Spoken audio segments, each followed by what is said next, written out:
बुद्धं शरणं गच्छामि, धम्मं शरणं गच्छामि, संघं शरणं गच्छामि। उदय, जय भीम, वेलकम टू दम्मा वेव। आप हमारे साथ हर रविवार की तरह जो हमारा दम्मा वेव का लाइव प्रोग्राम होता है, आप हमारे साथ जुड़ चुके हैं।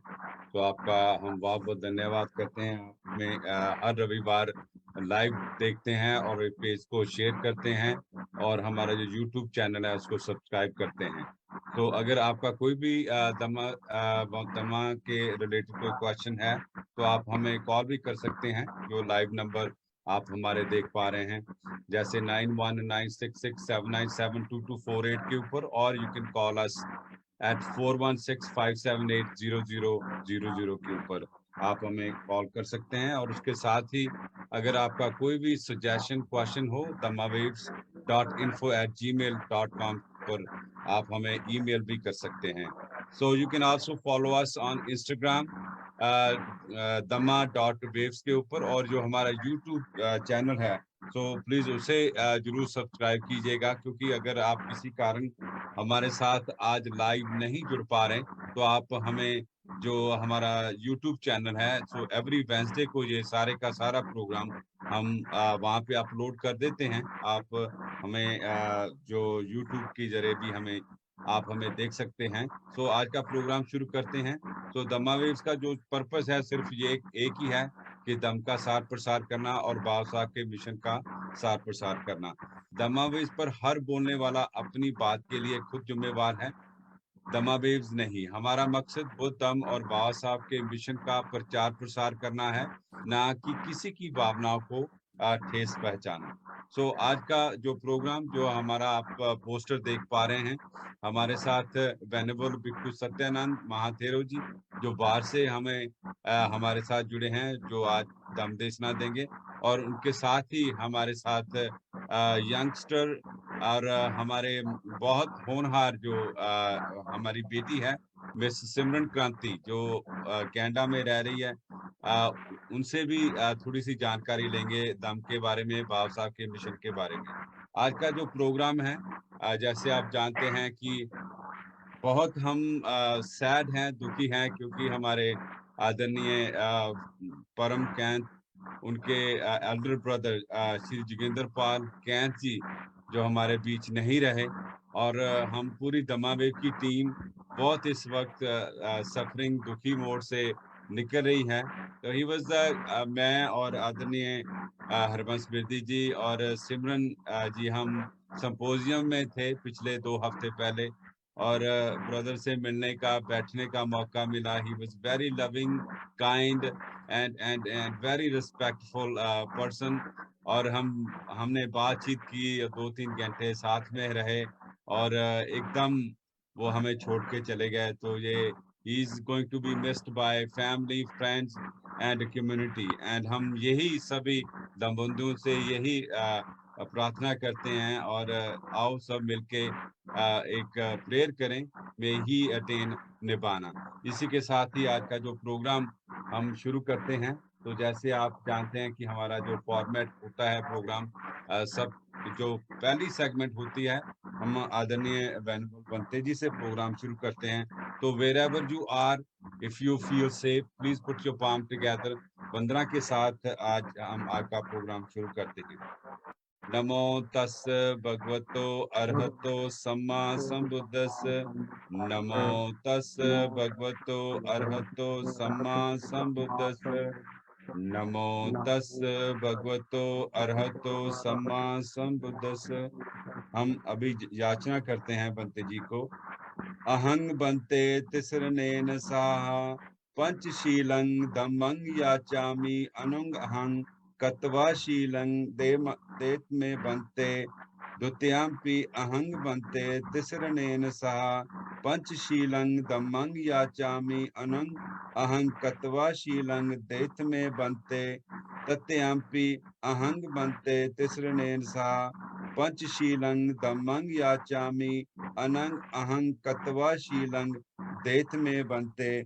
बनते जी, आप यमा हमें हम आपको आदर सहित बेनती करते हैं, आप हमें त्रिशरण एंड पंचशील दें।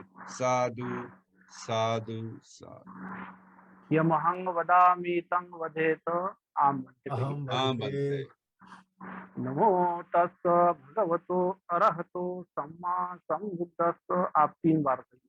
नमो तस् भगवतो अरहतो सम्मा संबुद्धस। नमो तस् भगवतो अरहतो सम्मा संबुद्धस। नमो तस् भगवतो अरहतो सम्मा संबुद्धस। बुद्धं शरणं गच्छामि। बुद्धं कहिए। शरणं गच्छामि। धम्मं शरणं गच्छामि। धम्मं शरणं गच्छामि। संघं शरणं गच्छामि। संघं शरणं गच्छामि। द्वितीयंपि बुद्धं शरणं गच्छामि। द्वितीयंपि बुद्धं शरणं गच्छामि। द्वितीयंपि धम्मं शरणं गच्छामि। द्वितीयंपि धम्मं शरणं गच्छामि। द्वितीयंपि संघं शरणं गच्छामि। द्वितीयंपि संघं शरणं गच्छामि। तृतीयंपि बुद्धं शरणं गच्छामि। तृतीयंपि बुद्धं शरणं गच्छामि। तृतीयंपि धम्मं शरणं गच्छामि। तृतीयंपि धम्मं शरणं गच्छामि। तृतीयंपि संघं शरणं गच्छामि। तृतीयंपि संघं शरणं गच्छामि। शरणं गमन संपूर्ण। आप आम बनते कहिए। आम बनते। अहं भन्ते पानातिपाता वीरमणि सिक्खापदं समादयामि। वाणितिपाता वीरमणि सिक्खापदं समादयामि। अदिन्नदाना वीरमणि सिक्खापदं समादयामि। अदिन्नादाना वीरमणि सिक्खापदं समादयामि। कामेषु मिथ्याचारा वीरमणि सिक्खापदं समादयामि। कामेषु मिथ्याचारा वीरमणि सिक्खापदं समादयामि। मूसावादा वीरमणि सिक्खापदं समादयामि। मुस्सावादा वीरमणि सिक्खापदं समादयामि। सुरामेरयमद्यपमादठाना वीरमणि सिक्खापदं समादयामि। सुरामेरमज्जपतठाना वीरमणि सिक्खापदं समादयामि। तीसरणेन सह पंचशीलं धम्मं साधुकं सुरक्षितं कतव अपमादेन शील संपादितव्यं। आम बनते। अहं साधु भन्ते साधु साधु साधु साधु। साधु। बुद्धं नमामि, धम्मं नमामि, संघं नमामि। आगे वंदना नहीं ना? जीवन आगे वंदना लेना है क्या? नहीं, जीवंत जी शुरू दम देसना शुरू करते हैं जी। हाँ। आज बुद्धा वंशा अपने ये जो फेसबुक लाइव टीवी या ये अपना ये चैनल है या जूम मीटिंग है, तो उन्होंने मुझे अवसर धम्म देशना का दिया है। मैं खास तौर पे हरिवंश जी विरदी, जो रिस्पेक्टेड हरिवंश विरदी जी है, और आज के कार्यक्रम के एंकर आनंद वाली जी है, चीफ गेस्ट मिस सिमरन क्रांति जी है। तो मैं आप लोगों को धन्यवाद देता हूँ कि मुझे धम्मदेशना करने के लिए आपने बुलाया। पिछले साल से विरदी मुझे जूम मीटिंग पर बोलने के लिए बुलाया था। मेरा आज का जो टॉपिक है, ये टॉपिक है कि बाबा साहब ने क्यों बौद्ध धर्म लिया। पहले तो मैं बुद्ध जयंती की तमाम विश्व के बौद्धों को शुभेच्छा देता हूँ और मंगल कामना देता हूँ। जय भीम, नमस्कार। और जिनके कारण हम बौद्ध बने हैं, विशेषकर भारत के लिए, जिनको द्वितीय बुद्ध शासन का उद्गाता भी कहा जा सकता है, डॉक्टर बाबा साहब अम्बेडकर जी, इनको मैं त्रिवार अभिवादन करता हूँ। और आप सभी अतिथिगण या समिति के सदस्य, ये जो आज का विषय है बड़ा जटिल है। भगवान के समय के अगर 2565 साल की का हम अगर विचार करते हैं, उस समय में बुद्ध के समय में दो विचारधाराएं, एक थी श्रमण परंपरा, एक थी वैदिक परंपरा। और श्रमण परंपरा का जो श्रमण परंपरा में 63 संप्रदाय आते थे, जिसको पंथ कहा जा सकता है।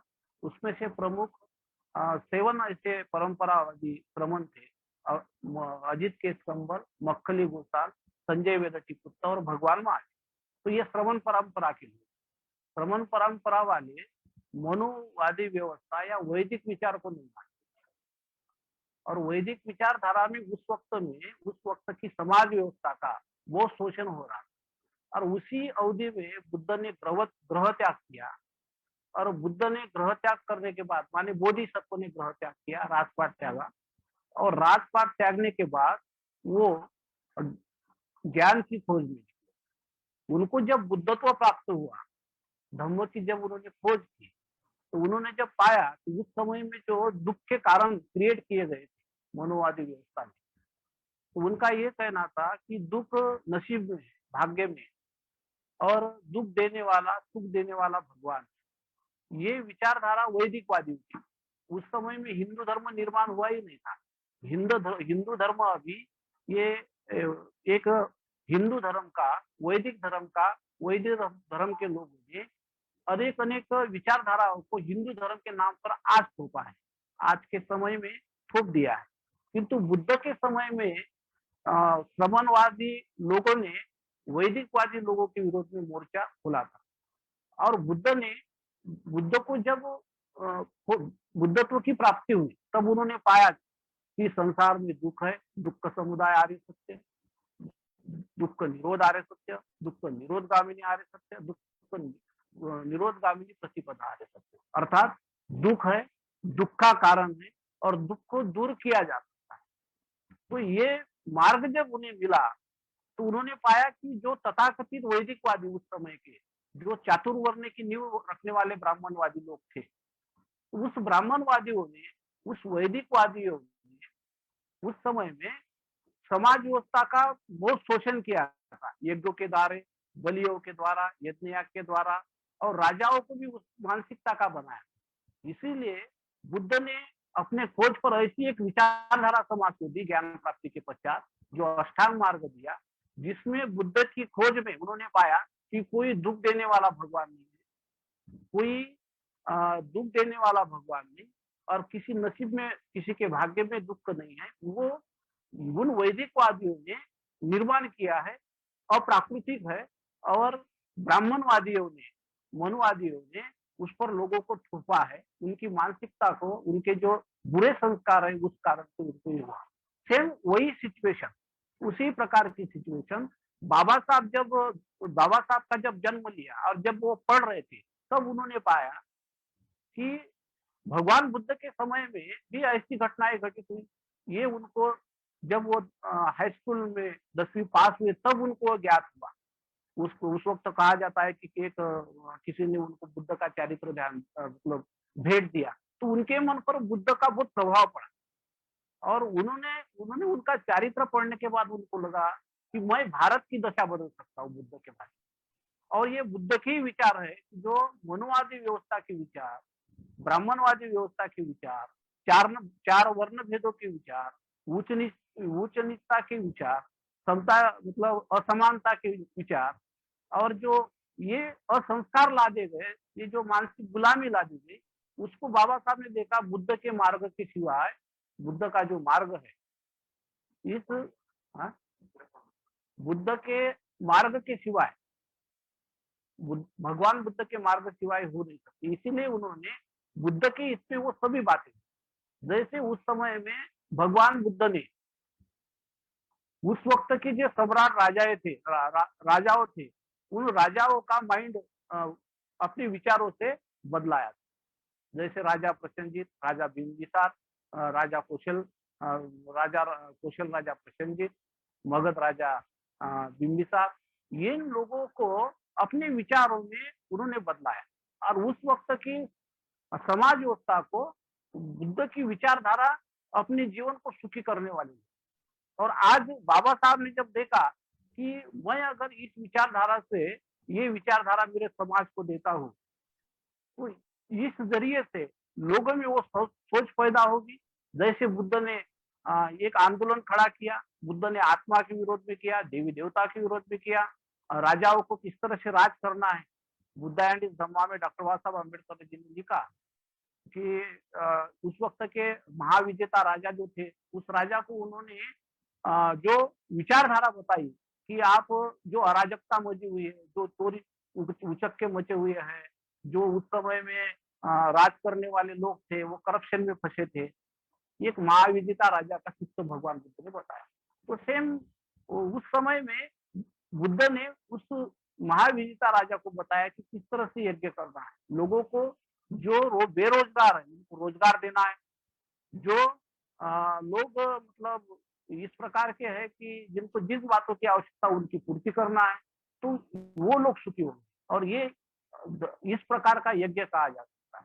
बाबा साहब ने देखा कि मैं अगर बौद्ध धर्म देता हूँ तो इस प्रकार की विचारधारा भारत के तमाम लोगों के मानसिकता में मानसिकता बना सकता हूँ बौद्ध धर्म के कारण। लगभग इसीलिए बाबा साहब ने लगा कि बाबा साहब को ये लगा कि मैं अगर बौद्ध बनता हूँ तो बौद्ध बनने के कारण मेरे जो समाज है, मेरे समाज में जिस प्रकार से कुरीतियां, जो बुरे संस्कार है, जो वैदिकवादी व्यवस्था ने उनमें डाल दिए, उन विचारों को बदलाने के लिए बुद्ध ही एक पर्याय है। और बुद्ध पर्याय होने के कारण जैसे उन्होंने धर्मांतर लेते वक्त कहा था कि मैं इसलिए बौद्ध बन रहा हूँ कि इस धर्म में समानता है, इस धर्म में वर्ण भेद नहीं है, इस धर्म में जातीयता नहीं है, इस धर्म में मतलब करुणा है, मैत्री है, कोई जातिवाद नहीं है। तो बाबा साहब को लगा कि ये जातिहीन समाज की रचना करने के लिए बुद्ध धर्म पर्याप्त, और बुद्ध धर्म पर्याप्त होने के कारण, इस बातों के कारण बाबा साहब आम्बेडकर जी ने बौद्ध धर्म लिखा। बाबा साहब को जो अपेक्षित बौद्ध था, बुद्ध काल में उन्होंने देखा कि बुद्ध काल में भगवान ने कैसे का वर्क किया बहुजन हिताय बहुजन सुखाय के लिए। उस समय में भगवान बुद्ध ने सभी जाति धर्म के लोगों को जोड़ा, और इसीलिए खास तौर से बुद्ध एंड धम्मा में डॉक्टर बाबा साहब अम्बेडकर जी ने जो किताब लिखी, बुक्स लिखा, उसमें सभी वर्ग के लोगों को दीक्षा का विवरण किया, चुंदो लोहार का, सुनीत भंगी का। और ये दर्शाता है कि बौद्ध धर्म जातिहीन समाज की रचना कर सकता है। अगर जातिहीन समाज की रचना बुद्ध धर्म करने में सफल है, तो इस कारण से भारतवर्ष में से वो विचार दूर हो सकते हैं। इसीलिए बाबा साहब अम्बेडकर जी ने ये बौद्ध धर्म दिया। और वो भगवान बाबा साहब के मन में कभी कभी जब वो कई भाषण देने जाया करते, दिवसीय बौद्ध धर्म परिषद में गए, वो कॉन्फ्रेंस में गए, तो वहां भी उन्होंने बोला था कि भारत के लिए पारंपरिक बौद्ध की आवश्यकता नहीं। भारत को जो अपेक्षित बुद्ध है, वो बुद्ध उन्होंने बुद्ध एंड धम्मा के द्वारा लोगों को दिया। और आज अधिकतर जो बौद्ध देशों में जो बौद्ध धर्म है, वो इस तरह का है कि वहां के बौद्धों को निर्वाण और सुख की प्राप्ति के लिए 2565 साल पहले बुद्ध की विचारधारा दी। और इस कारण से जिस हित के लिए काम करना है, तो उनके लिए तो वो ठीक है, लेकिन वहां के बौद्धों ने भारत जैसे देश में बुद्ध की वो बातें, जिस तरह से बाबा साहब चाहते थे कि बौद्ध धर्म लेकर वो एजुकेटेड बनना चाहिए, वो संगठित बनना चाहिए, और अपने पर हो रहे अत्याचारों के खिलाफ उन्होंने आंदोलन करना चाहिए। तो इस तरह से बुद्ध का रूप उन्होंने बुद्ध एंड धम्मा इस बुक में खड़ा किया। और इस तरह से खड़ा करने के कारण बुद्ध को केवल इस दृष्टि से हमें देखना नहीं है कि हमें निर्वाण पाना है। आज तथाकथित जो हमारी समस्याएं हैं, उस समस्याओं के लिए भी काम करना है। ध्यान तो करना ही है, लेकिन ध्यान के साथ साथ हमें लोगों के हित के लिए भी काम करना है। जिस कारण हमारे अंदर, जिन विचारों के कारण हमारे अंदर में मतलब हमारे लोग गुलाम हुए विचारों से, आचरण से, संपत्ति से और धनहीन हुए, उसका कारण ही ये था कि हमारे पास सोच चिंतन नहीं था। और ये सोच चिंतन केवल डॉक्टर बाबा साहब आम्बेडकर जी ने जो बुद्ध के विचार दिए हैं, उस कारण से बढ़ सकता है। बाबा साहब ने धम्म दीक्षा लेते समय 14 अक्टूबर नागपुर को 1956 को जब दीक्षा दी, उस 1956 को दीक्षा देते वक्त इन कारणों का बहुत अच्छी तरीके से मैं बौद्ध धम्म क्यों ले रहा हूँ, क्योंकि यहाँ के भारत के जो परंपरा थी, जो मनुवादी व्यवस्था की, ब्राह्मणवादियों की, तो वो अपन हिंदू लोग उनका अंग होने के बावजूद भी, अपन उनके भाई होने के बावजूद भी वो मानने के लिए तैयार था। कुत्ते बिल्ली उन लोगों को चल सकते थे, लेकिन हम लोग नहीं चल सकते। उन्होंने देखा कि बुद्ध के समय में भी जब भगवान बुद्ध थे, तो उस समय बुद्ध भी ब्राह्मणों से बंड करते हुए या उनसे आंदोलन करते हुए। कैसा आंदोलन? जैसे कोई ब्राह्मण अगर करते थे कि आप आत्मा को नहीं मानते, आप ब्रह्मा के अस्तित्व को नहीं मानते, तो बुद्ध कहते थे कि आपने कभी ब्रह्मा को देखा है? आपके गुरु ने ब्रह्मा को देखा है? आपके गुरु के गुरु ने देखा है? कभी आत्मा को देखा है? जब ऐसा है ही नहीं, और ये ऐसा मतलब गुरुओं को देखा है नहीं, आपके गुरु के गुरु ने भी देखा नहीं आत्मा को, परमात्मा को या ब्रह्मा को, तो इस ऐसे सिद्धांतों का आप क्यों मानते? मानव के हित के लिए विचारों की आवश्यकता है, इसीलिए उन्होंने सुखी जीवन जीने के लिए अष्टांग मार्ग दिया। उस अष्टांग मार्ग का अगर आदमी पालन कर सकता है तो उनमें शील समाधि प्रज्ञा का उदय होता है। जैसे 8 मार्ग है, सम्यक दृष्टि, सम्यक संकल्प, सम्यक वाचा, सम्यक कर्म, तो ये इसका पालन करने से हम एक सोच निर्माण, तो सबके हित में काम करने वाला एक वर्ग बनेगा जो किसी का भेद नहीं करेगा। तो बुद्ध ने इतनी बड़ी, इतनी अच्छी एक सोच उस समय में समाज व्यवस्था को दी, और वही चिंतन बाबा साहब चाहते थे कि भारतवर्ष के समाज को। बौद्ध धम्म दीक्षा लेते वक्त उनके मन में केवल एक ही वर्ग का, एक ही समाज का विचार नहीं था। उनको पता था, उन्होंने एक बार कहा था कि मैं अगर नागपुर में दीक्षा लेता हूँ तो यहाँ के लोग बड़े एक्टिव है, यहाँ के लोग बड़े क्रिएटिव है, और क्रिएटिव होने के कारण ये प्रोग्राम वहां तक ले जाए। इसीलिए आज महाराष्ट्र का जो पढ़ा लिखा वर्ग है, वो जहां भी जाता है तो वो कहीं ना कहीं बुद्ध के विचारों का काम करता है, बाबा साहब के विचारों का काम करता है, लोगों को जोड़ने का काम करता है। इस मायने में बाबा साहब ने जब बौद्ध धम्म दीक्षा ली थी, इसीलिए ली थी कि लोग जागरूक होकर काम करें। जैसे आप लोगों का उदाहरण ले सकते हैं कि आप कनाडा में होकर, इंग्लैंड में होकर, जैसे मिस सिमरन क्रांति जी, हरवंश वीरदी जी, ये भारत में आकर भी बौद्ध धम्म का काम करते रहे थे। तो हमारे लिए गौरव की बात, बाबा साहब ने जो बोला था कि मैं जिस उद्देश्य से बौद्ध धम्म ले रहा हूँ, तो ये चिंगारी सब लोगों में थोड़ी थोड़ी है, और अपना पेट पालने के लिए विश्व के, संसार के किसी भी कोने में बाबा साहब के लोग वो काम कर रहे हैं लोगों में बुद्ध की विचारों को पेरने का, बुद्ध के विचारों को निर्माण करने का, बुद्ध के विचार प्रज्वलित करने का। तो ये बहुत बड़ी उपलब्धि है। आप लोग, बाबा साहब ने जो बौद्ध धम्म दीक्षा दी, उसके कुछ कुछ उपलब्धियां हमें हासिल हुई, जिस कारण से हमें बौद्ध धम्म दिया उसका हमें लाभ हुआ, लेकिन बाबा साहब को अपेक्षित लाभ नहीं। इसीलिए हमको आवश्यक है कि जैसे ब्रिटिश काल में ब्रिटिश जहां भी जाते थे, क्रिश्चियन धर्म को साथ लेकर जाते थे, ईसाई धर्म साथ लेकर जाते थे। तो भारतीय अपने पारंपरिक जो बौद्ध थे, जो बौद्ध राष्ट्र है, इन्होंने कभी ये प्रयास नहीं किया। हो सकता है कि उनको निर्वाण प्राप्ति का ध्येय होने के कारण उनको ये आवश्यक नहीं लगा, लेकिन ईसाई धर्म जो है ईसाई धर्म के लोग जा भी गए, जा भी उन्होंने राज किया, वहां पर उन लोगों ने बौद्ध धर्म अपने क्रिश्चियन धर्म को साथ में लिया और शिक्षा के मंदिर खोल दिए, मॉनेस्ट्री शिक्षा की खोली, एजुकेशन के लिए मतलब इंस्टीट्यूट निर्माण किए, ये सब बातें की। बौद्ध धर्म के साथ साथ आज भारत में ये काम होना चाहिए, ये भी एक बौद्ध धर्म का भाव, क्योंकि सम्राट अशोक के काल में ऐसा काम करने के लिए उन्होंने दवाखाने, मेडिकल और डिबेट करने के लिए, शास्त्रार्थ करने के लिए अनेक धर्मों के साथ भिक्षु को तैयार किया। तो ये सब काम होना चाहिए। आज मेरा विषय ये जरूर है कि बाबा साहब ने बौद्ध धर्म क्यों लिया। उसका एकमात्र कारण था कि उन्हें गुलामी की दास्तान, गुलामी जो थी, धार्मिक गुलामी, उन मानसिकता से दूर करना था। तो बाबा साहब उसमें सफल रहे। लेकिन हमारा समाज आज अपनी ड्यूटी पूरी तरह से नहीं निभा रहा। हमें बाबा साहब की जो अपेक्षा थी, उच्चतम समाज को हमें निर्माण करना है, बुद्ध के शीलों का पालन तो करना है।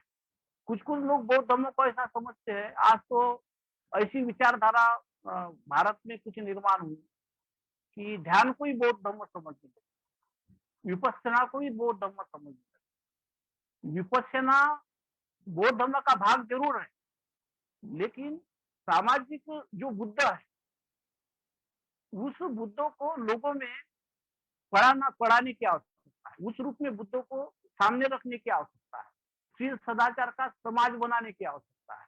और जो बुद्ध के मूलभूत सिद्धांत थे कि आज भी हमारे कुछ लोग जो है, ज्यादातर पढ़े लिखे लोगों में ये मतलब बौद्ध होने के बावजूद भी कुछ जो बातें होती है, वो बाबा साहब की बौद्ध धर्म की बातें उनमें दिखाई दी।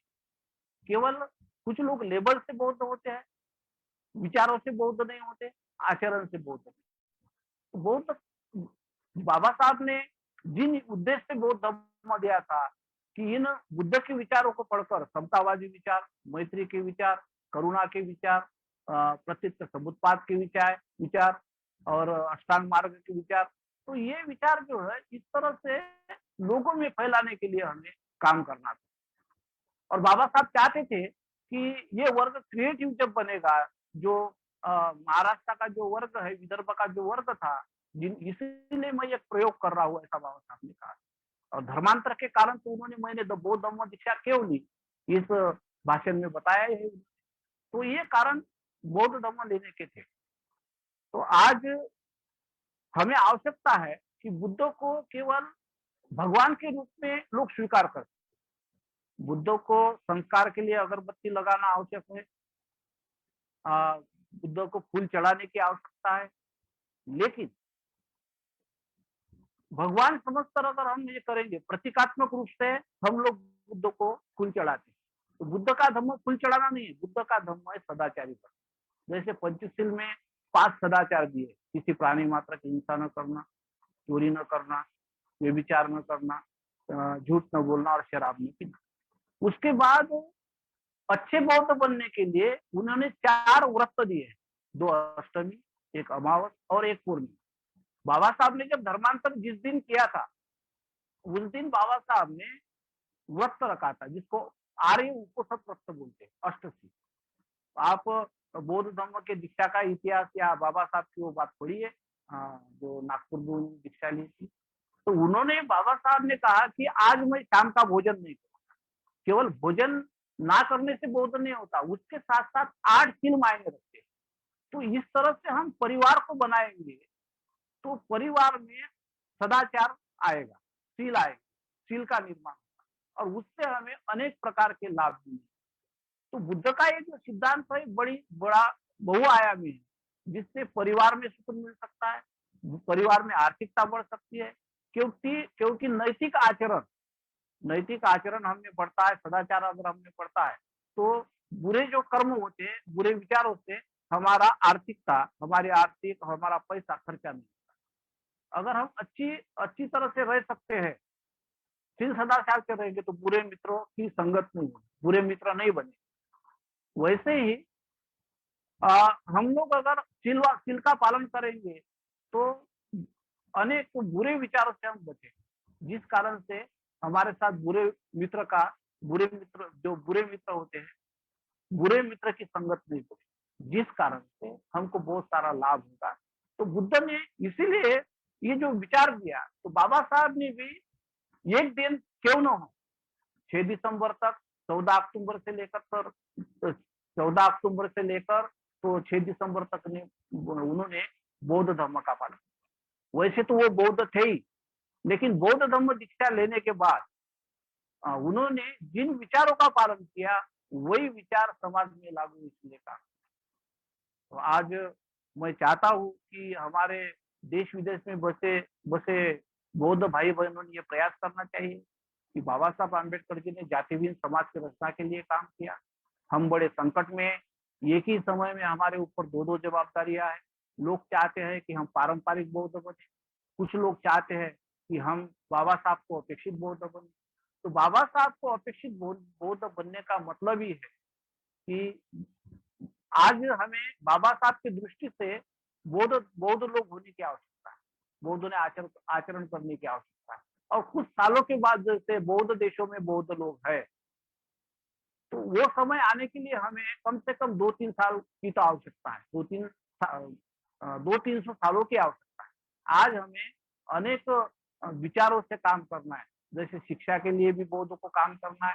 तो जहां जहां भी हमारे बौद्ध जाते होंगे, तो जो उद्योगपति बौद्ध होंगे, उन्होंने बुद्ध धर्म के ज्ञान के साथ साथ बुद्ध धर्म के ज्ञान के साथ साथ रोजगार भी उपलब्ध कराना है, और रोजगार उपलब्ध कराना है। हमारे भारत के लोगों को मेडिकल इंस्टीट्यूट खोलना है, इंजीनियरिंग इंस्टीट्यूट खोलना है। और जैसे क्रिश्चियनों ने पहले पहले भारत में काम किया, लगभग वैसे ही आज बाहर विदेशों में बसे या बौद्ध राष्ट्र के जो बौद्ध है उनको काम करने की आवश्यकता है। ये बहुत ही बड़ी भारत में कमी है। तो मुझे लगता है मेरा समय हुआ होगा, तो समय होने के कारण मैं आपसे विदा लेना चाहूंगा। और मुझे जी वेनुबल, बहुत बहुत धन्यवाद वेनुबल। बिल्कुल आपने सही बोला, लेकिन आज एक छोटा सा क्वेश्चन भी आया है हमारे पास।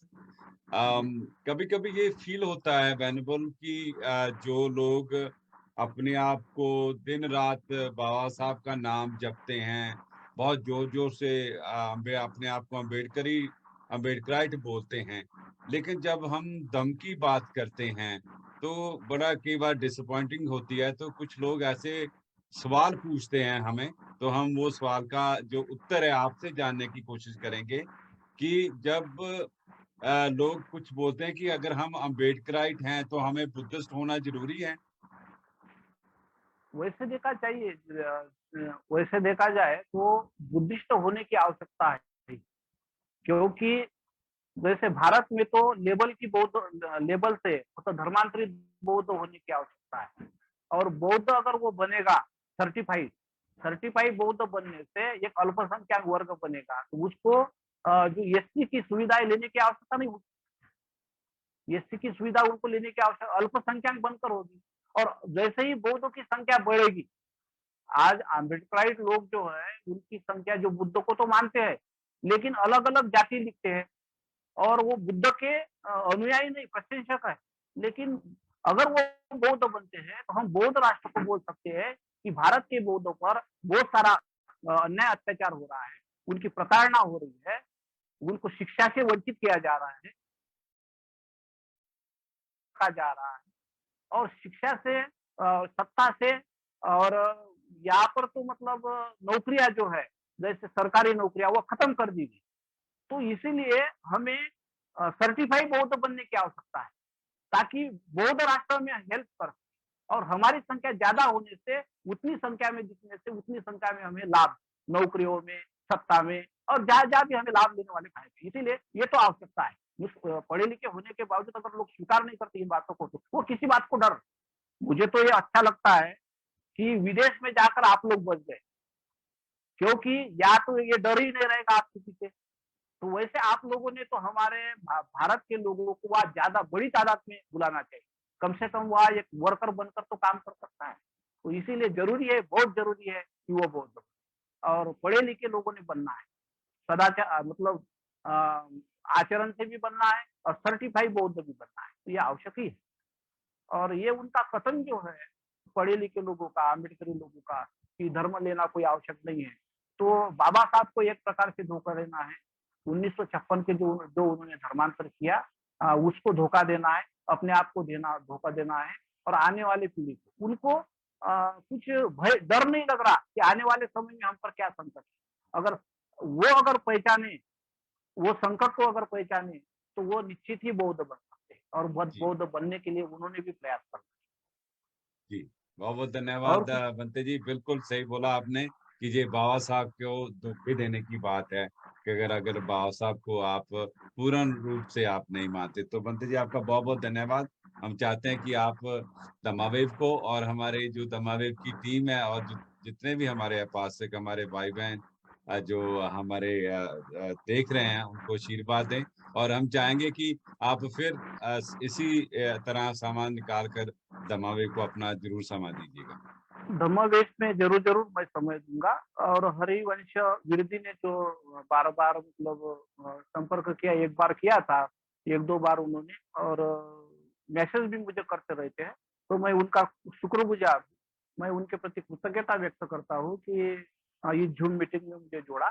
हमारे रमेश खटके जी और महाराष्ट्र के लोग जो है, उन्होंने भी मुझे बोला था, लेकिन मैं इधर मेरे पास वाईफाई नहीं था, तो मैं प्राध्यापक उरकोड़े सर के यहाँ आया, प्राध्यापक दिवाकर जी घोरपड़े सर जी के यहाँ आया। तो ये अच्छी बड़ी हेल्पफुल फैमिली है यहाँ की। तो महाराष्ट्र के लोग तो है ही, लेकिन खास करके ये लोग बड़े जिम्मेदार लोग हैं। और आपने मुझे ये मौका दिया धम्म देशना करने का, आप सबके प्रति मैं कृतज्ञता व्यक्त करता हूँ, और आपके प्रति आशीर्वाद मंगल कामना करता हूँ। भवतु सर्वमंगलं रक्षन्तु सर्वदेवता सर्वबुद्धानुभावेन सदा स्वस्ति भवन्तु ते। भवतु सर्वमंगलं रक्षन्तु सर्वदेवता सर्वधर्मानुभावेन सदा स्वस्ति भवन्तु ते। भवतु सर्वमंगलं रक्षन्तु सर्वदेवता सर्वसंगानुभावेन सदा स्वस्ति भवन्तु ते। सर्वे शिवो विवजन्तु सर्वरोगो विनाशतु। माते भवन्तन्तरायो सुखी दीर्घायिको भव। अभिवादनशीलस्य नित्यं वद्धापचायिनो सत्तारो धम्मा वदन्ति आयुवनो सुखं बलं। जय भीम। साधु साधु साधु। तो ये थे हमारे साथ वेनेबल भिक्खु सत्यानंद महाथेरो जी, जिन्होंने आज दमावेव के ऊपर जो इम्पोर्टेंस है दम के बारे में दम देशना दी। पूरी दमावेव की टीम की तरफ से उनका बहुत बहुत धन्यवाद करते हैं। और अब हम जो हमारा सेकंड सेगमेंट है उस तरफ चलते हैं। तो सेकंड सेगमेंट से पहले जैसे आप जानते हैं कि हमारे साथ डॉक्टर सुजाता जी नागपुर से एवरी वीक हमारे साथ जुड़ते हैं। वो पूरे हफ्ते का अपडेट्स देते हैं कि जो इम्पोर्टेंस डेट्स है दम की जो बाबा साहब के मिशन के ऊपर जो इम्पोर्टेंस डेट्स हैं उसके बारे में जानकारी देते हैं। और उसके साथ साथ जो एक्टिविटीज पूरे हफ्ते की होती है कि क्या क्या प्रोग्राम हुए वो सारी कवरेज देते हैं। तो सबसे पहले उनका वेलकम करते हैं। डॉक्टर सुजाता जी, नमो बुद्धाय जय भीम, वेलकम टू दमावेव। नमो बुद्धाय जय भीम सभी को। मैं आज आपको 15 मई से लेके 21 मई तक की वीकली रिपोर्ट बताऊंगी। जैसे 15 मई 1915 को डॉक्टर बाबा साहेब अम्बेडकर इन्होंने administration and finance of the east India company ये एमए के लिए थीसिस प्रस्तुत किया, इसलिए ये दिन बहुत महत्वपूर्ण है। 5 मई 1954 डॉक्टर प्रदीप राम इनका जन्मदिन रहता है। 15 मई 1848 राष्ट्रपिता ज्योतिबा फुले द्वारा पुणे में अछूतों के लिए पाठशाला स्थापित की गई थी। 16 मई 1938 को चिपलून यहाँ पर प्रचार करने के लिए डॉक्टर बाबा साहेब अम्बेडकर इन्होंने भाषण दिया था। 16 मई 1946 को संविधान परिषद और हंगामी राष्ट्रीय सरकार की स्थापना करने के लिए घोषणा कर दी गई थी। 17 मई को डॉक्टर बाबा साहेब अम्बेडकर इन्होंने साइमन कमीशन को एक अलग मत पत्र प्रस्तुत किया था। 17 मई 1938 को डॉक्टर बाबा साहेब अम्बेडकर इन्होंने कल्याण में अछूत परिषद में अपना एक भाषण दिया था। 18 मई 1901 को राजश्री छत्रपति शाहू जी महाराज इनके द्वारा विक्टोरिया मराठा बोर्डिंग हाउस की स्थापना की गई थी। 18 मई 1929 को उमरोड जिला नासिक यहाँ पर बहिष्कृत एक चिंतन सेवा संघ की तरफ से पानी के लिए सत्याग्रह किया था। 19 मई 1929 को मालवन में कोकण प्रांत में पूर्व अस्पृश्य शिक्षा सम्मेलन हुआ था। 19 मई 1935 को मध्य प्रांतीय छात्र सम्मेलन के लिए कामठी में चौथा अधिवेशन हुआ था। 20 मई 1845 को पंडित अयोधी दास इनकी जयंती रहती है। 20 मई 1951 को महाबोधि सोसाइटी नई दिल्ली के तरफ से बुद्ध जयंती को मनाया गया था। 20 मई 1956 को डॉक्टर वॉइस ऑफ इंडिया से रेडियो वार्ता हुई थी। 20 मई 2023 मतलब कल की बात है। तो कल श्री परमजीत कैट इनके बड़े भाई जोगिंदर पॉल इनके अचानक हार्ट अटैक होने की वजह से उनकी डेथ हुई थी। ये बहुत ही दुखद और अफसोस की बात है कि इतने कम उम्र में उनकी अचानक मृत्यु हो गई। ये पूरे परिवार के लिए बेहद ही दुख की घटना है। बहुत ही अफसोस की बात हमें लग रही है कि ऐसा नहीं होना चाहिए, इसलिए हम पूरे धम्मावत की तरफ से उन्हें विनम्र श्रद्धांजलि अर्पित करते हैं। 21 मई 1932 को पुणे जिले में वैश्विक समाज और अखिल भारतीय अस्पृश्यता निवारण संघ के द्वारा डॉक्टर बाबा साहब अम्बेडकर इनको मान पत्र दिया गया था। इस तरह से मैंने आपको 15 मई से लेके 21 मई तक की वीकली रिपीट आपके समक्ष प्रस्तुत की हूँ। बहुत बहुत धन्यवाद। नमो बुद्धाय। जय हिंद। बहुत बहुत धन्यवाद डॉक्टर सुजाता जी। आप अपना बहुत कीमती जो समय निकालते हैं हर हफ्ते और हमें जानकारी देते हैं जो इम्पोर्टेंट डेज की होते हैं।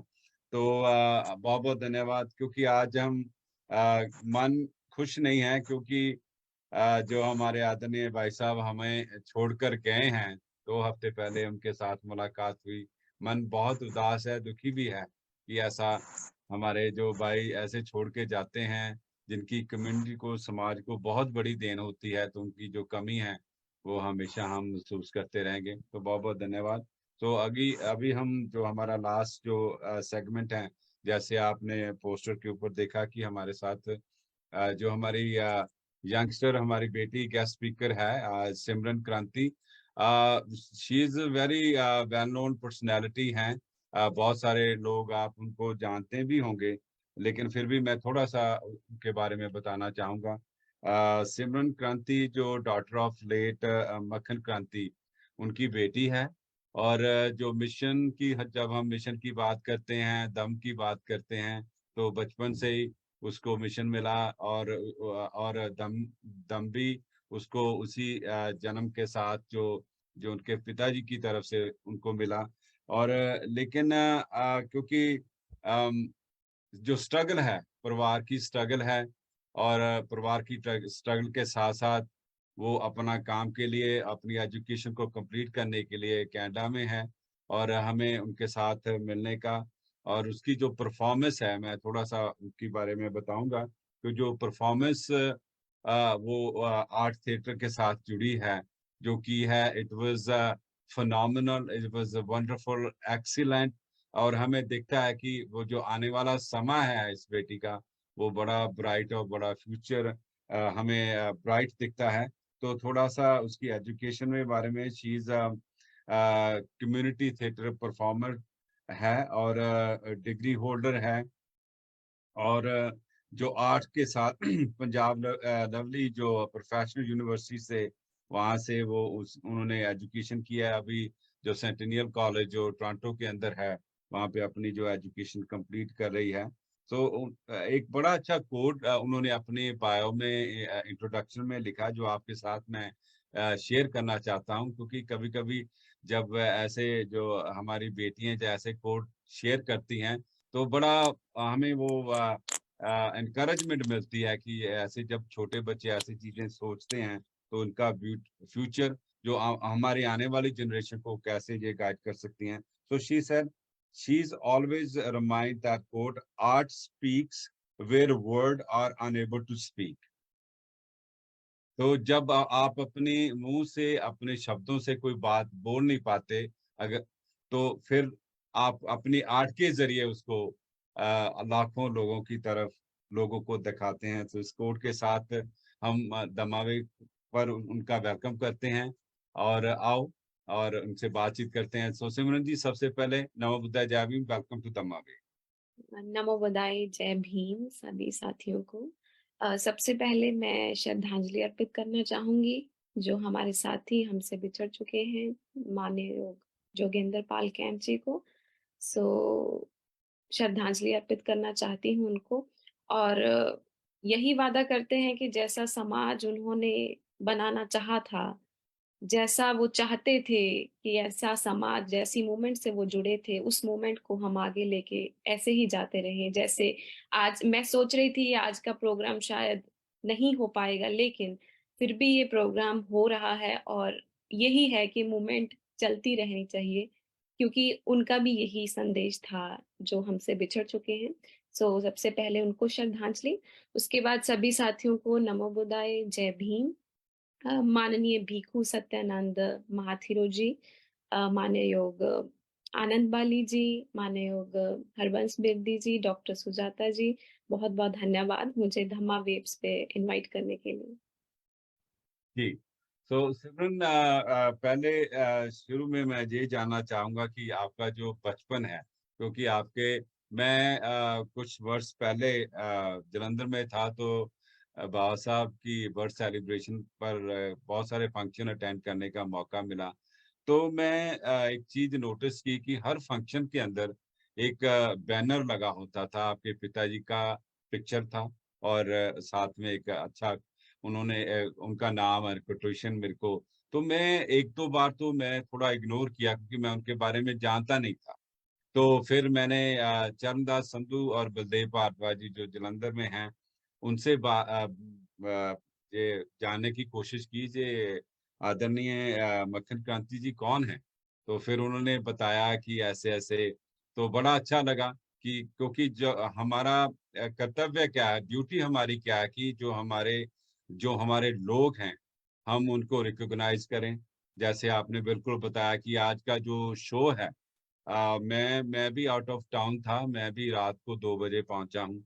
तो बिल्कुल मन बिल्कुल नहीं करता था, लेकिन फिर भी जब मैं परम पाजी से बात की तो पाजी is a very strong person, but he is a broken right now from inside because he is the only brother left, right. And 2 हफ्ते पहले हम उनके साथ बैठे, सारी बातचीत की, और दमावेव के बहुत बड़े सपोर्टर थे, राइट। और हर एवरी संडे को वाच करते थे, शेयर करते थे। और जब मैं उनको मिला तो बोलते मैं ना हमेशा ਤੁਹਾਡਾ प्रोग्राम देखता, मैं हमेशा शेयर करता रहना, and coming from so humble background, and we missing him. And सिमरन, मैं थोड़ा आपके बचपन के बारे में जानना चाहता हूँ कि आपका बचपन कैसे रहा पिताजी के साथ, मिशन के साथ, थोड़ा उसके बारे में बात करते हैं, फिर आगे चलते हैं। जी। जी बिल्कुल, ये क्वेश्चन बहुत एक्साइटमेंट लाया मेरे अंदर कि बचपन मेरा कैसा रहा। बचपन में सिर्फ दो ही चीजें होती थी कि पढ़ाई करनी है और नाटक करने हैं, क्योंकि बचपन से ही जुड़ी हूँ अपनी टीम के साथ, जो पापा और मेरे ताऊ जी ने टीम बनाई थी, प्रगति कला केंद्र। और मेरे जो पापा और ताऊ जी तो बोलते थे कि मैं कैबिन में ही बड़ी हुई हूँ, जो पीछे बनाते हैं जहाँ हम रेडी होते हैं परफॉर्मेंस के लिए। तो बस जो जब मैं छोटी थी तो पापा मैं कोई परफॉर्मेंस नहीं करती थी, मुझे ऐसे ही साथ में लेकर जाते थे कि क्या हम लोग करते हैं ये देखे। और मुझे याद है कि मैं वो देखते देखते ही सीख गई, और मुझे सिखाया नहीं कि तुम्हें स्टेज पर ये करना है, मैं सिर्फ देखते देखते सीख गई थी। और एक बार तो मुझे याद है कि I was in 8th class, and मेरे एक जगह हम प्ले करते थे, उस प्ले का नाम था मिट्टी रुदन करे। तो वो मुझे पूरी स्क्रिप्ट याद होगी ऐसे ही, मतलब मुझे स्क्रिप्ट दी भी नहीं, मैं देखते देखते ही मुझे स्क्रिप्ट याद हो गई। और पापा को मैंने स्क्रिप्ट सुनाई और वो बड़े बहुत खुश हुए कि हाँ, मतलब। तो बात ये थी कि सबसे इम्पोर्टेंट बात जो मैं शेयर करना चाहती हूँ कि अगर जो मेरे फादर हैं मक्खन क्रांति, अगर उनकी एक पर्सनालिटी है, वो आज उनका एक नाम है, वो इसीलिए है कि जो उन्होंने स्टेज पर बोला है खड़े होकर, सबसे पहले उन्होंने अपने फैमिली से स्टार्ट किया है। अगर उन्होंने बोला है कि लड़कियों को बराबरी दो, समानता दो, तो उन्होंने सबसे पहले अपने घर से शुरू किया है। तो इसीलिए शायद आज अगर मैं परफॉर्म कर पा रही हूँ इतने कॉन्फिडेंस के साथ, इतनी एनर्जी के साथ, वो उनके पीछे यही एक रीजन है, सबसे बड़ा एक रीजन है कि मेरे चाइल्डहुड से जो मुझे मिला है कि जो रियल लाइफ में आप करते हो वही स्टेज पे जाकर आपको बोलना है। क्योंकि गुरशरण सिंह उर्फ भाई मन्ना सिंह जी, जो कि हमारे उस्ताद हुए हैं नाटक के, तो वो सबसे पहले यही बात बोली थी कि कोई डबल स्टैंडर्ड लेकर आपको नहीं जाना है समाज में।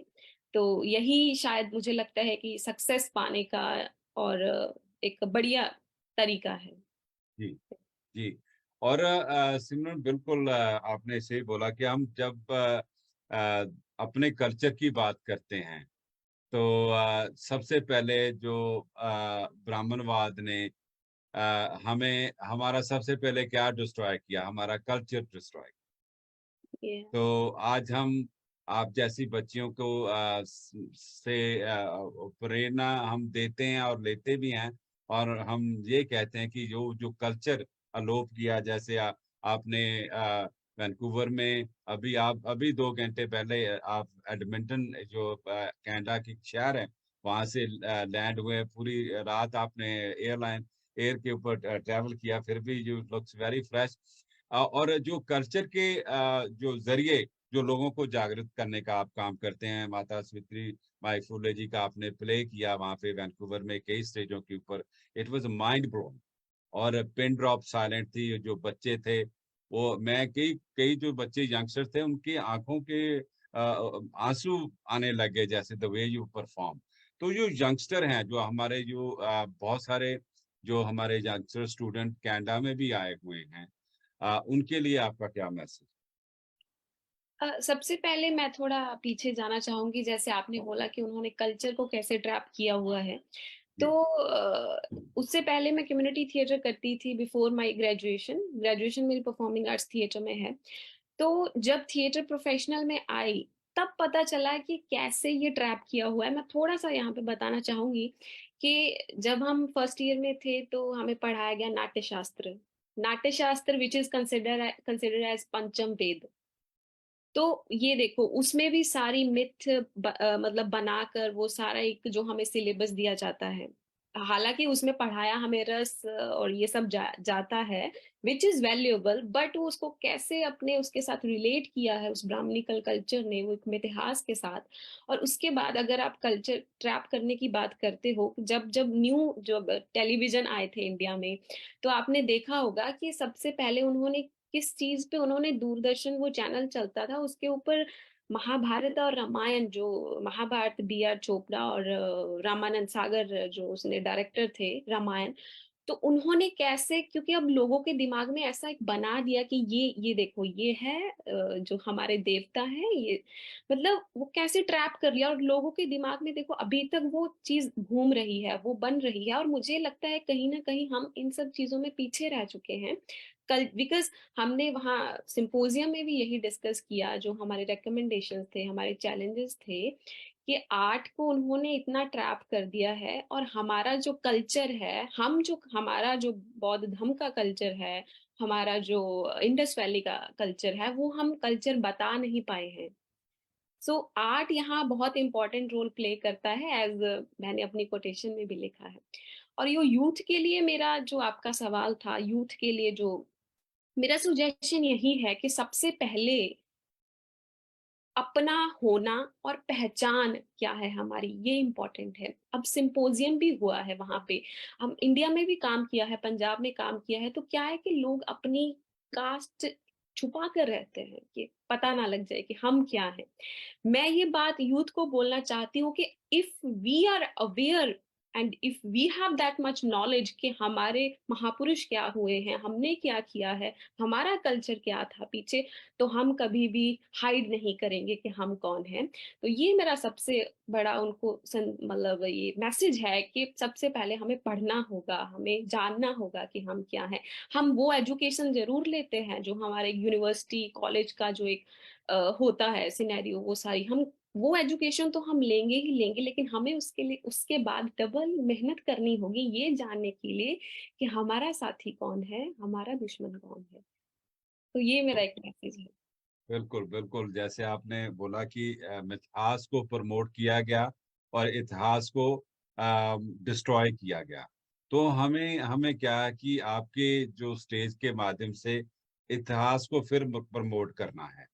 तो बिल्कुल आपने इसे बोला, क्योंकि जो जो कनाडा की धरती है वो इमिग्रेंट्स की धरती है, जहाँ पे हर दुनिया के लोग रहते हैं, बड़े अच्छे और ब्रदरहुड के साथ रहते हैं, भाईचारा बहुत है और बहुत साफ सुथरी and we are blessed to be part of this world. मैं अपने जब भी पिताजी से बात करता हूँ तो मेरे को यही वो बात बोलते हैं कि आपने अच्छे कर्म किए हैं, तो आप इस धरती पे हो। क्योंकि जैसे हम देख पा रहे हैं कि हमारा जो भारत, जो हमारे भगवान बुद्ध के समय की सोने की चिड़िया थी, कैसे उसको डिस्ट्रॉय किया। तो सिमरन जी, जो सेकंड लास्ट जो क्वेश्चन है, एजुकेशन, आपने एकेडमिक की बात की, उसके बाद आपने कल्चर की बात की।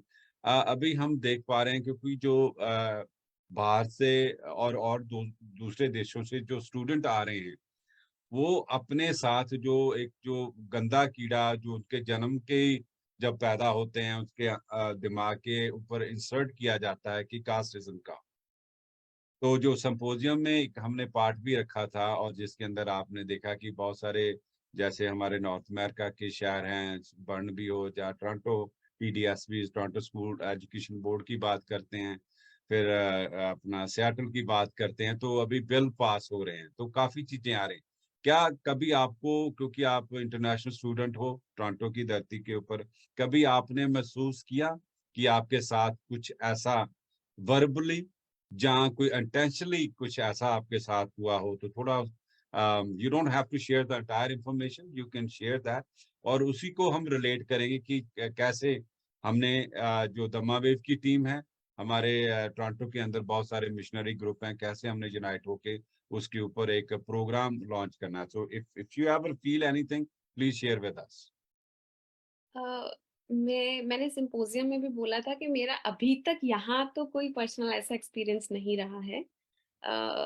लेकिन हाँ, जैसे सिंपोजियम में ये बात डॉक्टर राजरत्न अम्बेडकर जी ने वो बोली थी कि अगर साउथ एशियन जहाँ भी जाएंगे वहाँ जो वो कास्ट भी उनके साथ साथ जाएगी, वो जो कीड़ा है आपने बात करी है वो लेकर जाएंगे जाएंगे। लेकिन हाँ, ये बात मैंने जरूर नोटिस करी है कि जो जो हमारे बच्चे हैं, हमारी कम्युनिटी से बच्चे हैं, वो थोड़ा ऐसे छुपा कर रहते हैं चीज़ों को कि कहीं बाहर ना निकल जाए वो चीज़। तो उसके लिए मैंने ऑलरेडी पहले ही बोल दिया है कि अगर आपको पता है सावित्री बाई फुले कौन है, आपको पता है डॉक्टर बी आर अम्बेडकर कौन है, तो आप ये सब बातें छुपाओगे नहीं, आप प्राउडली बताओगे कि मैं उस कम्युनिटी से बिलोंग करती हूँ जो यहाँ से उठकर यहाँ तक पहुंचे हैं। जी। तो अम्बेडकराइट मूवमेंट की बात करते हैं लास्ट के अंदर, क्योंकि आप मिशन में ही पले बड़े हो और थिएटर के साथ साथ आपने मिशनरी जो प्रोग्राम वहाँ पे चलते थे, जहाँ मिशनरी स्टेज के साथ साथ एक्टिविटीज होती थी, तो मिशन के जरिए आप क्या कहना चाहते हैं हमारे सुनने वालों? मिशन के जरिए सबसे पहले तो मैं यही कहना चाहूंगी कि अभी जो रिसेंटली घटना हुई थी, डॉक्टर पंपोश की घटना हुई है, या उससे पहले रोहित वेमुल्ला की घटना हुई है, जो इंस्टीट्यूशनल मर्डर हुए हैं, not not the suicide, institutional murders हुए हैं। तो मुझे क्या लगता है इस टाइम पे जो सबसे ज्यादा बात इंडिया की अगर हम बात करें तो वहाँ पे रिजर्वेशन के बेस्ड पे जो बच्चों को इतना टारगेट, स्टूडेंट्स को इतना टारगेट किया जाता है, तो उसके लिए उसके लिए हम सबसे पहले तो स्ट्रांग बनना ही होगा और हमें ये सब मान लेना चाहिए। और जैसे हम लोग बोल देते हैं कि ऐसा कुछ नहीं है, अभी अभी अभी ऐसा कुछ नहीं होता है, अभी नहीं होता है, अभी होता है, पहले डायरेक्ट होता था, अभी इनडायरेक्टली होता है। एक मेरी फ्रेंड है, वो एमबीबीएस कर रही है, वो मुझे बोल रही थी कि हमें फील होता है कि ऐसे जब भी हमारा 20 लोगों का ग्रुप खड़ा होता है तो जो 15 लोग होते हैं वो उस कम्युनिटी से बिलोंग करते हैं, प्रिविलेज हैं जो, वो ऐसी बात करते हैं, ये 5 लोग तो रिजर्वेशन की वजह से यहाँ आ गए हैं। सबसे पहले तो हमें ये जो बात है कि reservation is equals to representation, सबसे पहले तो हमें ही अपने दिमाग से ये निकालना होगा कि स्टूडेंट्स को ये निकालना होगा कि हम यहाँ तक इसीलिए पहुंचे हैं because we are capable for that, हम कुछ कर सकते हैं। तो ये मेरा एक मतलब ये एक मेरा मैसेज है सबको, स्टूडेंट्स को ये एक मैसेज है। और दूसरी बात ये है कि जो उसमें भी बात हुई है, हमारे सिंपोजियम में भी बात हुई है, आर्ट को लेकर जो बात हुई है, बिकॉज मेरा जो पर्सपेक्टिव है वो आर्ट आर्ट से रिलेटेड ज्यादा रहता है। बिकॉज एक थिएटर प्रैक्टिशनर हुए हैं, ऑगस्टो बोल करके एक हुए हैं, उनका उनका कहना था कि theatre is not a revolutionary, it's a rehearsal for the revolution. So it's a rehearsal for the revolution. So अगर हम उस लेवल का, उस ब्राह्मणिकल कल्चर को सोशली, पॉलिटिकली, इकोनॉमिकली तोड़ना चाहते हैं, तो हमें, जैसे कि डॉक्टर राजरत्न अम्बेडकर जी ने भी बात किया, कि उस लेवल के हमें इंस्टीट्यूशंस, यूनिवर्सिटीज, वो एक सिस्टम हमें फिर अलग से खड़ा करना होगा। और इसके लिए फिर हमें वही बात है कि एजुकेशन, जो एक सोशल एजुकेशन भी, और जो एक जो एकेडमिक एजुकेशन है वो भी, ये दोनों पे हमें काम करना होगा। और दूसरी बात रही कि अगर हम बात करें कि कास्ट सिस्टम सिर्फ एजुकेशन में ही नहीं है, ये मैं आपको थोड़ा सा यहाँ फिर एक बात बताना चाहती हूँ कि आर्ट में भी कास्टिज्म है।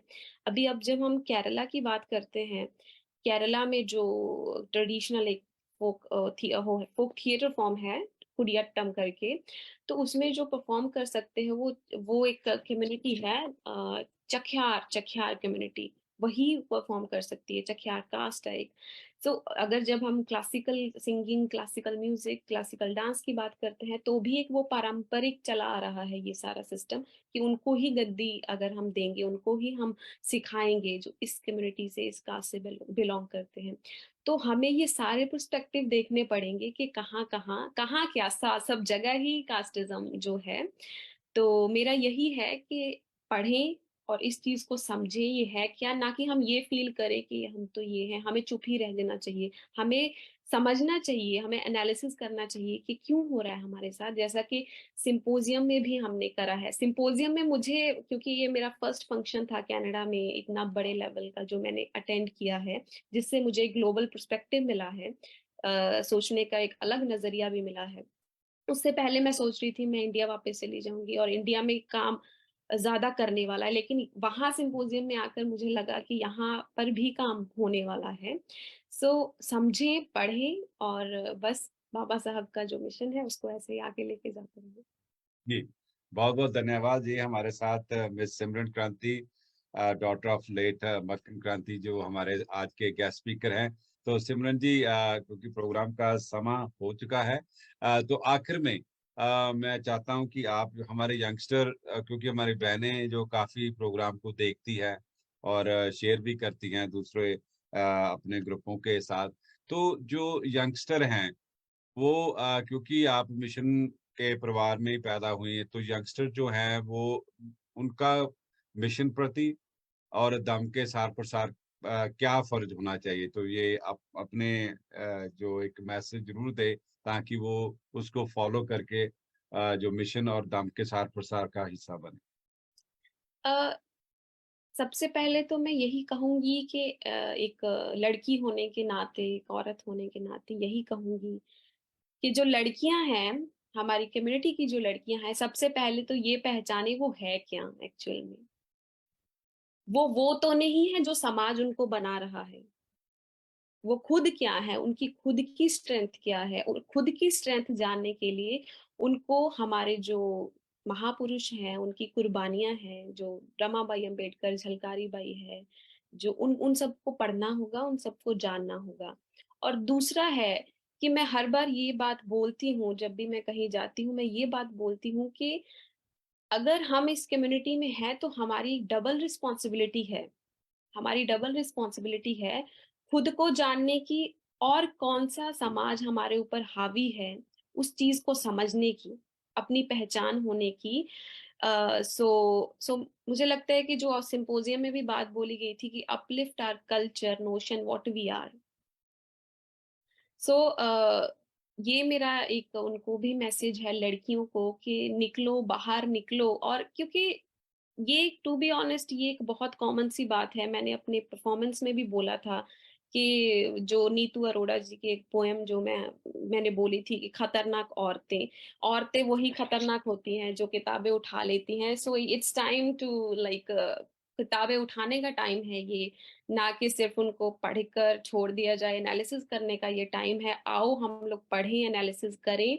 और धम्म के प्रति उनका, मुझे लगता है अगर आपको कहीं से जीने का रास्ता चाहिए, आपको कहीं जानना है, तो आपको बुद्ध धम्म उसको भी पढ़ना होगा, उसको भी जानना होगा, विपश्यना करनी होगी। तो तभी एक हम रास्ता जान पाएंगे। वो एक ज्ञान का जो रास्ता है, वो जो एक साइंटिफिकली जो तथागत गौतम बुद्ध इसीलिए बने हैं, तथ्यों के आधार पर जिन्होंने काम वो विचारा है, चीजों को साइंटिफिकली विचारा है। हम भी विचारें, सिर्फ उसने बोल दिया या किसी और ने बोल दिया इसीलिए सब सारी चीजें ना मानते रहे। हम खुद एनालिसिस करें, खुद देखें हमें क्या करना है, गौतम बुद्ध, तथागत गौतम बुद्ध जी ने क्या किया है। Thank you so much. बहुत बहुत धन्यवाद सिमरन, आपने दमावेव को टाइम दिया। और I know you are very physically tired, क्योंकि यू आल्सो ट्रैवल 5-6 घंटे आपने ट्रैवल किया, स्टेज किया अपने एडमिंटन के अंदर। तो एक कोट के साथ जो सिमरन ने अपने बायो में लिखा, बड़ा अच्छा, मेरे को बड़ा इंस्पायरिंग मिली उस कोट से। तो मैं उसी कोट के साथ सिमरन का धन्यवाद करना चाहता हूँ। तो सिमरन, क्योंकि you are a Toronto base, मैं भी टोरंटो बेस में हूँ, मैं चाहता हूँ कि आप हम बिहाफ ऑफ दमावेव की टीम की तरफ से प्लीज ऐसे ही हमें समय देते रहें, ताकि हमारे साथ भी जुड़े रहें, तो हमारे जो दर्शक हैं उनको भी अपना मैसेज देते रहें। बहुत बहुत धन्यवाद। नाम बताया जाए अभी। नमो तो बुद्धाय। कोड सिमरन ने जो शेयर किया है कि art speaks where word are unable to speak. तो कला वहां पे बोलती है जहाँ पे जो शब्द नहीं बोल पाते। तो इसी के साथ ही आपका बहुत बहुत धन्यवाद, थैंक यू। और ये थे हमारे साथ जो हमारे गेस्ट स्पीकर सिमरन क्रांति जी। तो मैं अभी चलता हूँ हमारे साथ आदरणीय हरवंश बेदी जी, जो लंदन से हमारे साथ हैं। तो उनका वेलकम करते हैं। नमो बुद्धा जय भीम बेदी साहब, वेलकम टू दमा वे। नमो बुद्धाय जय Bhim. Can everybody hear me? जी हाँ, ठीक। तो सबसे पहले तो सिमरन का मैं बहुत धन्यवादी हूँ। ये नाटकों में जब छोटी सी तो अपने पिता के साथ ही बेटी का पाठ करती थी, मुझे अब तक याद है। ये जो नाटक के थ्रू जो किताब काम नहीं करती, जो स्पीच करने वाले की बात नहीं काम करती, मेरा अपना विश्वास है कि जो नाटक है वो आम लोगों में उसका बहुत बड़ा इम्पैक्ट होता है। और मैंने 1-2 बार स्टेज से भी कहा था कि ये जो मक्खन क्रांति या उनके बड़े भाई अब उस कारवां को आगे ले जा रहे हैं, ये पैसे कमाने के लिए नहीं है। इतनी बड़ी टीम होती है, इतना टाइम देते हैं, ये हमारे लोगों को सही रास्ता दिखाने के लिए वो काम कर रहे हैं, जिसके लिए मैं उनका बहुत बहुत धन्यवादी हूँ। और जो शुरुआत में आपने वो एक सैड न्यूज़ दिखाई कि हमारे जोगिंदर पाल कैंथ साहब, जो परम जी के बड़े भाई थे, और मुझे जब मैं वैंकूवर में था उनसे मिलने का मौका मिला। वो बहुत ही एक नेक दिल और सच्चे सुच्चे इंसान थे। मुझे पहली ही मुलाकात में ऐसा लगा। और ये दुख की बात है कि मेरी उनसे पहली और आखिरी ही मुलाकात हो पाई, लेकिन हम उनके बहुत आभारी हैं, क्योंकि परम कैंथ को जिस तरह से उन्होंने तैयार किया है वो पूरे समाज को समर्पित है और बौद्ध धम्म और बाबा साहब के मिशन को समर्पित है। और मैंने देखा कि इसी तरह उनके जो बेटे मंजीत हैं, मंजीत कैंथ, वो भी बाबा साहब के मिशन को, अपने समाज को और बौद्ध धम्म को समर्पित है। तो ये जो आपके घर में बड़े होते हैं, ये हमें उन्हीं से मिलता है। तो ये उनका एक हमारे समाज के ऊपर बहुत बड़ा परोपकार है जो उन्होंने हमें परम अपने उनके जो छोटे भाई और अपने बेटे मंजीत को यह समाज के लिए तैयार किया है। और हम उनसे उम्मीद रखते हैं कि वो इसी तरह बाबा साहब के मिशन और बौद्ध धर्म का प्रचार प्रसार करते रहेंगे। और हमें दुख है कि वो चले गए हैं, लेकिन क्योंकि ये बुद्धिज्म की थ्योरी है कि हर इंसान, हर जीव जंतु जो इस धरती पे पैदा हुआ है उसको एक ना एक दिन खत्म होना है। लेकिन हम उनके आभारी हैं कि वो हमें 2 महान योद्धे हमारे संघर्ष के लिए दे गए हैं। थैंक यू वेरी मच उनका, और थैंक यू वेरी मच। नमो बुद्धाय, जय भीम। बहुत बहुत धन्यवाद विधि साहब। अब हमारे साथ आदरणीय कृष्णेंद्र कुमार जी जो लंदन से हमारे साथ जुड़े हैं, धम्मावेव के सदस्य हैं, और वो भी अपनी श्रद्धांजलि देना चाहते हैं। कृष्णेंद्र जी, नमो बुद्धाय, जय भीम, वेलकम टू धम्मावेव। हाँ जी, नमो बुद्धाय, जय भीम बाली साहब। जो भी इस वक्त धम्मावेव से जुड़े हुए साथी हैं, सभी को नमो बुद्धाय, जय भीम। और काफी ये धम्मावेव के लिए एक हार्ड टाइम है इस वक्त, क्योंकि इस धम्मावेव के जो मेन जो पिलर हैं हमारे परम कैंथ जी, बहुत ही सारी कैंथ फैमिली इस वक्त बहुत डिफिकल्ट टाइम से गुजर रही है। तो बाली साहब, आप तो उधर उनके क्लोज हैं, मगर हम इधर लंदन में बैठे, इंग्लैंड में बैठे हैं।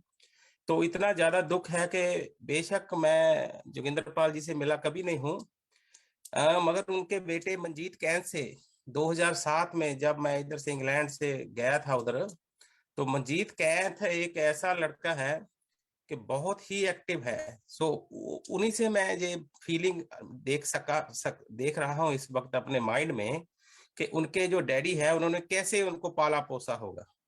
बचपन से ही ये जो कैंथ फैमिली है सारी की सारी परम कैंथ, किसी ऐसे बचा उनके को बताने की बात नहीं कि वो क्या करते हैं, क्या उनकी सोच है दुनिया में, वो कैसा उनका एक नाम है। सो पूरी की पूरी कैंथ फैमिली जो है इस वक्त बहुत ही डिफिकल्ट टाइम से निकल रही हैं। जैसे कि हमारे बहुत ही सीनियर साथी हरवंश बिरदी जी ने बताया अभी कि जो भी इंसान पैदा हुआ है उसने एक दिन तो जाना ही है। तो बारी साहब की आई है, मगर टाइम टाइम पे अगर टाइम से पहले कुछ जाता है जिसकी अभी जरूरत होती है तो उतना दुख तो लगता है। तो पूरी धम्मावेव की टीम से, हम पूरी कैंथ फैमिली से इस वक्त ये कहना चाहते हैं कि हम पूरी धम्मावेव टीम उनके साथ है इस वक्त इस दुख की घड़ी में। और बाली जी उधर लोकल है और जो धम्मावेव के साथी उधर लोकल है, तो उनका कहीं पूरा उनके फैमिली को पूरी सपोर्ट है धम्मावेव की तरफ से, और इंग्लैंड की सारी टीम्स की तरफ से भी हम उनके साथ है इस दुख की घड़ी में। और बहुत ये अफसोस है कि हमारे एक बहुत ही स्ट्रॉन्ग हमारे साथी, वो हमारे साथी धम्मावेव के हैं, सभी वो हमारे साथी हैं जो धम्मावेव के प्रोग्राम को शेयर करते हैं, इसको वॉच करते हैं, इनको अपने घरे में चलाते हैं। तो एक हमारे साथी हमारे से बिछड़ गए हैं, तो हमें उनका बहुत दुख है। और इनके साथ साथ जो अभी लड़की मक्खन क्रांति जी की, सिमरनजीत क्रांति जी ने अभी विचार पेश किए हैं, तो उनको भी सलूट है। मैंने उनको पहली बार आज सुना है। तो लड़की जो हमारी सिमरनजीत क्रांति जी है, तो नाम इनका मैंने पहले सुना था, मगर आज इनके विचार सुने तो मेरे को बहुत अच्छा लगा कि हमारा जो यंगस्टर है वो दम की तरफ वो बढ़ रहा है, और बहुत अच्छे विचारों के साथ और बहुत स्ट्रांगली बढ़ रहा है। तो परम कैंथ जी से खासकर आखिर में हम यही कहेंगे कि धम्मावेव की पूरी टीम इस वक्त परम जी आपके साथ है, मगर जो लॉस्ट हो चुका है उसका हम कर तो कुछ नहीं सकते इस वक्त, मगर हाँ, जैसे उन्होंने आपको तैयार किया है, आप धम्मावेव की टीम से जुड़े हुए हैं, तो हम सब जो उनका सपना है, जो धम्मावेव का जानो फिर मानो एक लोगो भी है, तो धम्मावेव का यही संदेश रहता है कि धम्म के राह पर हम कैसे लोगों को ले जा सके। तो हम उनका सपना पूरा करने के लिए दिन रात ऐसे ही मेहनत करते रहेंगे। और पूरी कैंथ फैमिली को एक बार फिर से हम कहते हैं कि धम्मावेव की पूरी टीम उनके साथ है। नमो बुद्धाय, जय भीम। बहुत बहुत धन्यवाद कृष्णेंद्र जी।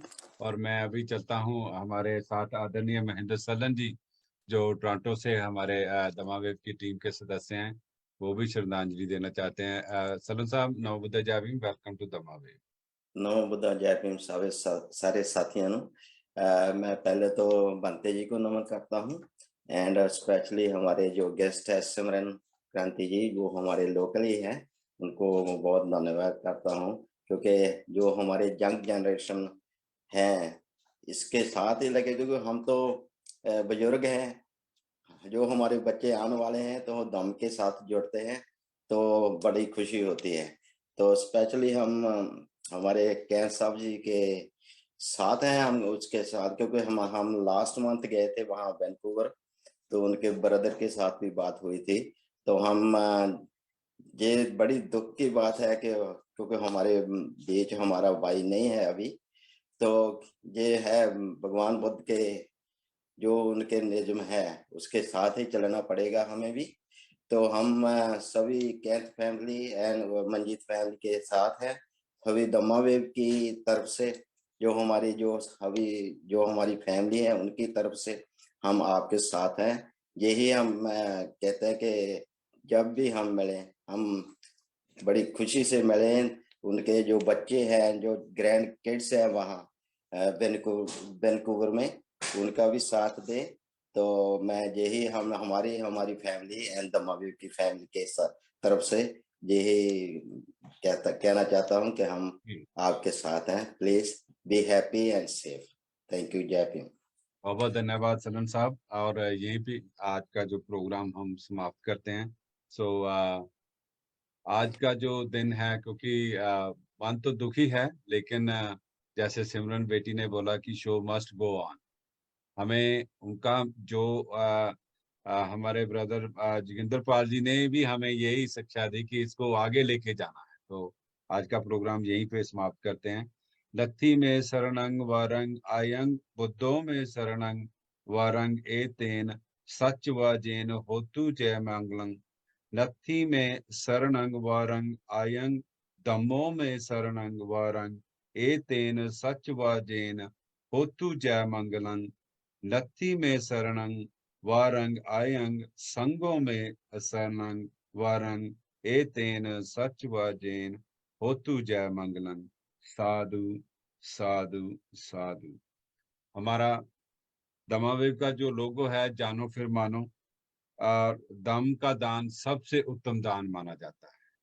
तो हमारी एक कोशिश है दमा वेब की टीम, ये नहीं है कि हम जस्ट सिर्फ सोशल मीडिया का उसको यूज करके हम दम की बात करते हैं। ग्राउंड लेवल के ऊपर भी हमारी कोशिश रहती है, चाहे वो लिटरेचर के जरिए हो, चाहे वो गांव-गांव में सार प्रसार की बात हो, जहाँ किसी की एजुकेशन के लिए जो एक ऐसा हमारा बच्चा जो एक छोटी सी अमाउंट के कारण एजुकेशन नहीं अचीव कर पा रहा, जहाँ कोई अपनी बीमारी के जो ऐसे गुजर रहा है उसको किसी तरह, तो दमा वेव ग्राउंड लेवल के ऊपर भी काम करता है। तो दमा वेव का जो पर्पस दम का सार प्रसार के साथ साथ जो बीम भक्ति है उसको भीम शक्ति में बदलने का काम करता है। तो may all be happy, healthy and peaceful. इसी के साथ ही हम फिर आपको इसी समय मिलेंगे। आज का प्रोग्राम हम यहीं पे समाप्त करते हैं। बुद्धं शरणं गच्छामि।